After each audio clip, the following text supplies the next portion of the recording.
Hai semuanya, gimana kabar kalian? Semoga selalu dalam keadaan baik. Jadi welcome back di Under Greystone Channel. Dan ini adalah segmen Analisa Pagi, segmen di mana kita akan mengulas kembali untuk update news dan juga pergerakan dari market, khususnya market dari Bitcoin. Teman-teman, hari ini kita berada di tanggal 5 Juli 2025. Kondisi dari market, Bitcoin overall terkoreksi ya. Bitcoin turun ke 107.800-an. Dan kalau kita lihat secara performance, Bitcoin memang kayak kurang power belakangan ini gitu. Dan ini menurut saya cukup wajar karena market US lagi liburan karena ada Independence Day atau hari kemerdekaan. Dan dari rilis data juga udah numpuk kemarin di hari Kamis ya. Jadi secara sentimen hari Jumat kemarin justru tidak terlalu banyak data gitu. Tapi kalau kita perhatikan dari data-data yang rilis itu data-data yang low impact terhadap market, kayak US Baker Hughes Oil Rig ya. Terus ya ini terkait dengan oil sih. Oil, Presiden Christine Lagarde dari European Central Bank kemarin sempat speech juga. Eurozone Construction PMI hasilnya turun. Kemudian ya dari data Amerika Serikat adalah OPEC crude oil inventory. Jadi itu sih beberapa data yang mungkin nggak terlalu memberikan impact juga terhadap pergerakan dari pasar.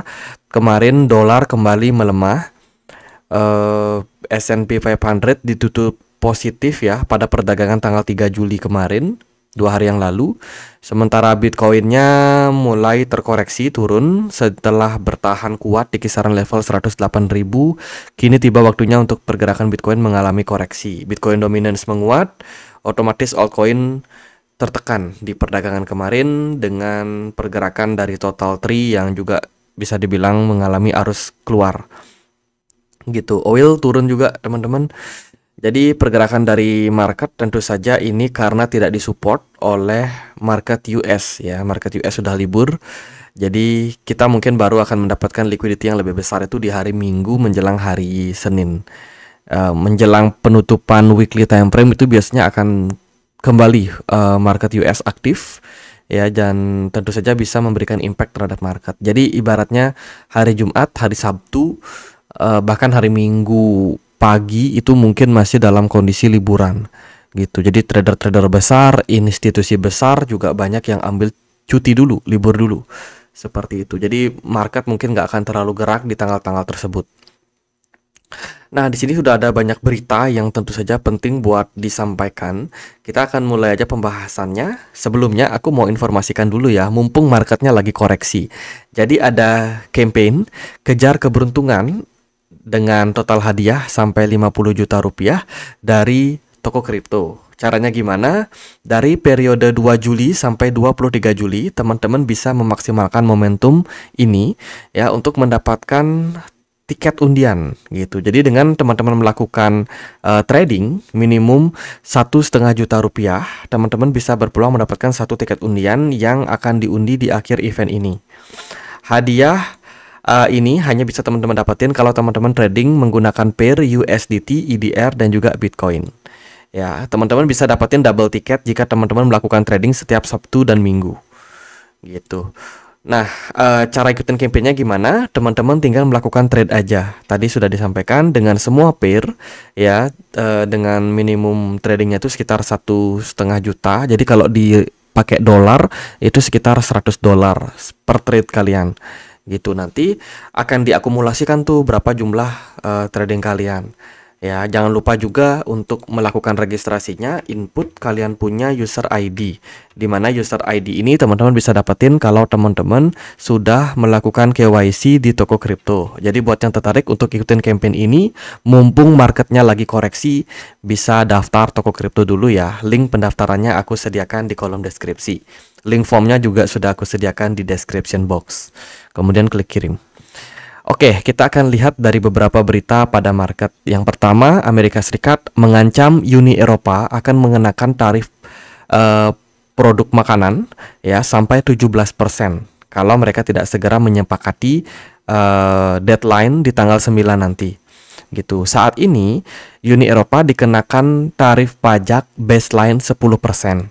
Ya, karena mereka sudah berhasil melakukan negosiasi sebelumnya gitu. Tapi ternyata Trump belum puas. Trump pengen negosiasi lagi dan mengancam jika tidak segera memberikan feedback, ya mereka akan mengenakan pajak 17% untuk tarif impor makanan ke Amerika Serikat gitu. Jadi 17% ini meningkat 7% dari tarif base-nya ya. Sementara itu akan ada pengenaan tarif-tarif lain kayak tarif mobil itu dikenakan sampai 25% maksimal, dan juga aluminium and steel atau baja itu sekitar 50%. Jadi ini harus segera mendapatkan deal teman-teman sebelum tanggal 9 nanti. Trump berulah lagi. Kemudian 2 hari yang lalu atau kemarin ya, waktu Indonesia kemarin, Trump baru saja mengesahkan, bukan Trump sih tapi DPR-nya baru saja mengesahkan yang disebut sebagai Big Beautiful Bill. Ini adalah sebuah rancangan undang-undang yang sekarang sudah menjadi undang-undang yang akan diaplikasikan untuk mengurangi pengenaan pajak kepada rumah tangga, terus juga kepada kepada pengusaha-pengusaha kecil. Ibaratnya kalau di Indonesia tuh kayak UMKM gitu ya, dikenakan pajak yang lebih sedikit. Tujuannya untuk apa? Karena perekonomian Amerika Serikat sekarang ini sedang kesulitan liquidity. The Fed yang punya andil untuk menurunkan suku bunga tidak kunjung menurunkan suku bunga. Jadi apa yang dilakukan oleh Trump yaitu mengurangi beban pajak masyarakat mereka. Pajak mereka dikurangi, dan tentu saja ini akan meningkatkan daya konsumsi dari masyarakat, sehingga diharapkan Amerika Serikat yang bakalan diprediksi kena resesi karena penurunan dari jumlah konsumsi masyarakat mereka itu bisa mungkin diundur atau mungkin bisa dibatalkan seperti itu ya. Jadi kalau kita melihat dari upaya Trump, ini merupakan presiden yang nasionalis. Mereka mengenakan tarif impor ke Amerika Serikat dengan persentase yang cukup besar untuk negara lain, tapi mereka juga mengurangi pajak untuk masyarakat mereka sendiri, khususnya masyarakat yang ya menengah ke bawah seperti itu. Tapi ada yang harus di-take note juga bahwa undang-undang ini juga berlaku untuk mengurangi anggaran ya untuk sektor kesehatan. Nah, di satu sisi ada sektor yang dikorbankan oleh Trump gitu. Dan jangan lupa juga nanti akan ada deadline untuk platform hutang dari Amerika Serikat. Jadi utang Amerika Serikat itu terus naik tinggi, teman-teman. Dan tentu saja ini perlu untuk disiasati ya, gimana Trump mengambil keputusannya gitu. Tapi yang pasti dari pemberlakuan undang-undang ini diharapkan bisa mendorong kembali untuk ya bisa dibilang daya beli masyarakat supaya bisa lebih baik ke depannya gitu. Ekspektasi kita adalah ya ada aliran dana yang juga masuk ke pasar kripto karena artinya konsumsi udah makin naik ya kan, orang-orang mulai bisa berinvestasi lagi, dan ya harapannya seperti itu. Kemudian data menunjukkan bahwa IBIT yaitu ETF-nya BlackRock menjadi penyumbang produk dengan keuntungan terbesar saat ini. Ya, sekarang ETF dari BlackRock mendapatkan pendapatan tertingginya ketiga bagi BlackRock ya, dibandingkan dengan produk ETF lainnya kayak IWF, EFA, dan yang ketiga adalah IBIT. Jadi bisa dibilang adopsi dari Bitcoin yang semakin meningkat saat ini itu mendapatkan atau menjadikan produk dari Bitcoin spot ETF-nya BlackRock ini menjadi produk yang paling laris dan paling memberikan keuntungan untuk company BlackRock itu sendiri. Lalu ada berita yang lain datang dari JD.com dan juga Ant Group, dikabarkan berencana untuk membuat mereka punya stablecoin berbasiskan renminbi atau yuan China. Ya, ini tentu saja diambil guna untuk mendukung permintaan dari global ya, yang memang sekarang sudah berbasiskan dengan kripto, mempermudah konsumen untuk melakukan transaksi. Dan dengan diluncurkannya renminbi stablecoin ini diharapkan perdagangan dari platform JD.com dan juga Ant Group ya, sebagai salah satu pemegang tahta e-commerce tertinggi di China dan di Asia Tenggara, Asia Timur ya, itu bisa dibilang meningkat Ya, ini upaya untuk mereka mempermudah transaksi gitu di kawasan dari Asia Tenggara dan juga Asia Timur. Itu renminbi berbasiskan stablecoin. Daily transaction di Ethereum meningkat ke all time high. Ini terjadi pertama kalinya sejak 2021. Tidak ada yang peduli terhadap Ethereum, tapi diam-diam Ethereum ini mencatatkan rekor tertinggi terkait dengan jumlah transaksi. Ya, sementara ini kita melihat Ethereum belum perform, tapi dengan melihat statistik-statistik yang seperti ini, nampaknya Ethereum masih punya harapan. Teman-teman ada yang menunggu tuh apakah Ethereum bisa ke 6.000? Ya, mungkin saja. Teman-teman kita nantikan aja. Semoga ada sentimen bagus ke depannya kembali. Lalu ada berita datang dari The Great Bitcoin Power Shift ya. Ini agak nge-lag. Oke, tadi nge-lag dikit guys. Jadi pergeseran kekuatan Bitcoin yang besar membuat pemegang besar menjual 500 koin. Nah, kemarin ini ada berita terkait dengan beberapa institusi yang mulai melakukan sell off terhadap Bitcoinnya. Tidak hanya dari produk ETF, tapi juga beberapa dormant wallet ya dari Bitcoin sendiri yang kemarin terlihat mengalami pergerakan. Jadi bisa dibilang di kisaran harga-harganya saat ini, Bitcoin ini kayak mendapatkan selling pressure dari pasar. Ya, ketika berada di atas range 100.000 ini, selling pressure pada Bitcoin semakin meningkat. Gitu. Jadi perlu diwaspadai terhadap potensi koreksi-koreksi pada market. Nah, ini data kemarin ETF Bitcoin Spot tidak terlalu banyak pergerakan. Teman-teman, total inflow per 3 Juli itu masih di 600 juta US dollar ya. Dan ini datanya belum gerak. Sementara Ethereum Spot ETF datanya menunjukkan ada akumulasi 148 juta US dollar net inflow. Itu data diupdate tanggal 3 Juli kemarin, jadi 2 hari yang lalu. Swedia juga saat ini sedang push, mereka punya regulasi. Dikabarkan mereka akan meningkatkan jumlah penyitaan terhadap kripto kriminal, teman-teman. Peningkatan penyitaan keuntungan kriminal pada industri kripto. Ini sedang dikebut oleh Swedia karena Swedia ini punya tujuan untuk menjadikan Bitcoin sebagai reserve. Ya, jadi ini mirip apa yang dilakukan oleh Rusia sebelumnya, di mana kan Rusia juga melakukan hal yang sama. Ya, regulasinya diperketat, kemudian rancangan undang-undangnya dibikin dan pengejaran terkait dengan kejahatan atau kriminalitas di industri kripto ditingkatkan sehingga lebih banyak kripto yang berhasil disita, di mana kripto-kripto yang disita tersebut digunakan sebagai perbendaharaannya mereka. Gitu. Swedia juga akan melakukan hal yang sama. Tentu saja ini positif untuk perkembangan kripto ke depannya. Nah, terkait dengan wallet dormant, kemarin sudah aktif lagi beberapa whales yang aktif melakukan transaksi. Transaksinya semua bisa di-track secara transparan. Ya, aktivitas transaksi ini menyangkut perpindahan aset. Ini bukan berarti penjualan sih, tapi kayak perpindahan aset yang terjadi tiba-tiba oleh wallet yang memang sudah lama tertidur. Jadi hari ini seekor paus purba telah menampung sekitar 40.000 Bitcoin selama lebih dari 14 tahun tiba-tiba terbangun. Paus purba mentransfer Bitcoin yang telah tidak aktif selama lebih dari 14 tahun ke 3 alamat wallet. Ya, artinya paus purba ini sekarang setidaknya memiliki 40.000 Bitcoin atau senilai 4,35 miliar US dollar. Mengenai apakah Bitcoin mendadak dipindahkan ini merupakan rencana untuk menjualnya, kita perlu mengamati lebih lanjut. Jadi belum terkonfirmasi wallet dari whales ini dijual, artinya isi dari walletnya dijual, belum tentu.